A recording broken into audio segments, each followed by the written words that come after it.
bagaimana kalau ayah tidak mau tahu urusan mendidik anak, semua diserahkan ke ibu karena sibuk bekerja, jadi seakan-akan berlepas tangan dari ikut mendidik anak, Ustaz. Pulang-pulang taunya cuman perintah dan marah-marah gitu, Ustaz. Iya. Ya, ini nanya apa curhat ini sudah?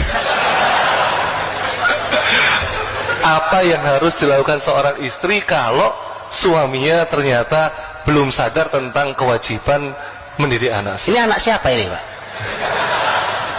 Kalau anak berdua ya tanggung jawabnya berdua. Apa itu anak lahir dari batu? Kan enggak, Pak. Anak berdua ya tanggung jawab berdua. Makanya para ayah nih, mumpung ada curhat ibu-ibu, ini curhat nasional, Pak. Saya udah hafal loh. Di kota manapun ini selalu ada pertanyaan ini, betulan. Di kota manapun, maka mumpung saya kumpulkan para ayah, siapa tahu yang nanya istri Anda ini. Atau siapapun lah, siapapun. Bahkan yang tidak bertanya, karena saya tahu ibu ini mewakili banyak ibu-ibu yang lain. Betul ibu ya? Ibu-ibu senang banget itu.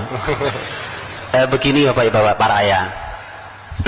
Imam Ibnu Qayyim rahimahullah ta'ala menyampaikan bahwa kalau anak itu rusak penyebabnya ayah. Penyebabnya ayah. Karena tadi Bapak Ibu, ayah itu punya qawamah, kepemimpinan. Dan pemimpin itu kalau ngerusak, daya rusaknya luar biasa, betul gak?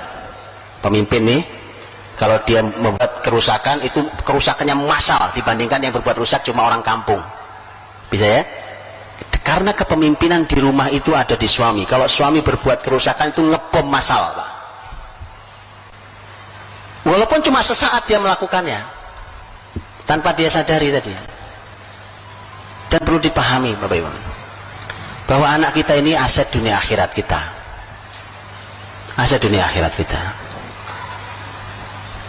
Tanggung jawab seorang ayah, selain amal mulia ayah mencari nafkah, para ayah harus paham bahwa mencari nafkah itu hanya sebagian tugas ayah. Hanya sebagian tugas ayah, bukan segala-galanya. Dia tadi Rasul, siapa yang dinasihati? Sepupunya, bahkan bukan anak beliau, bukan cucu beliau, sepupunya, Pak.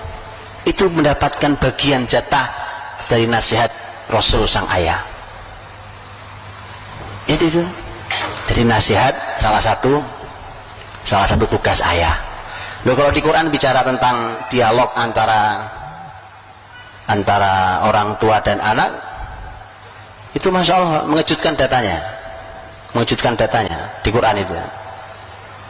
Karena di tesis S2 tentang di Ummul Qura tentang hiwarul aba mal abna fil Qur'anil Karim wa tatbiqatuhu tarbawiyah, dialog antara dialog antara orang tua dan anak dan aplikasi tarbawinya.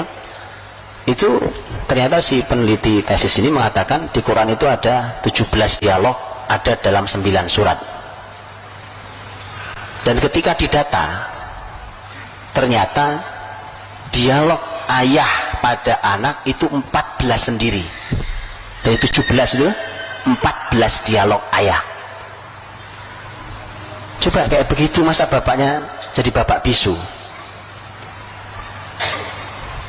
Begitu kan? Jadi jangan hanya marah-marah, Pak. Marah-marah itu nggak menyelesaikan masalah, kan?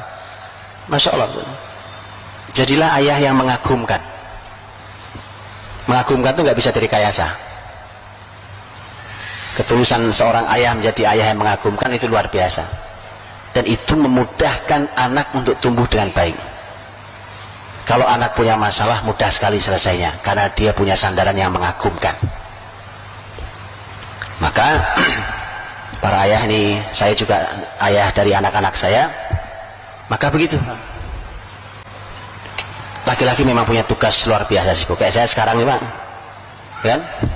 Saya baru pulang hari Rabu ini dan Rabu berikutnya baru pulang. Ya biasa saja, ya kan?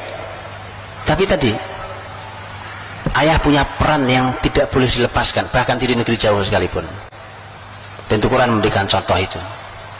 Jadi tidak benar kalau seorang ayah hanya tugasnya nyari nafkah, kemudian setelah itu tahu beres, udah aku udah nyari duit yang banyak, setelah itu urusan kamu. Tidak benar. Karena ternyata Quran saja ketika bicara dialog orang tua dan anak justru banyakkan dipotret dialog ayah dengan anaknya.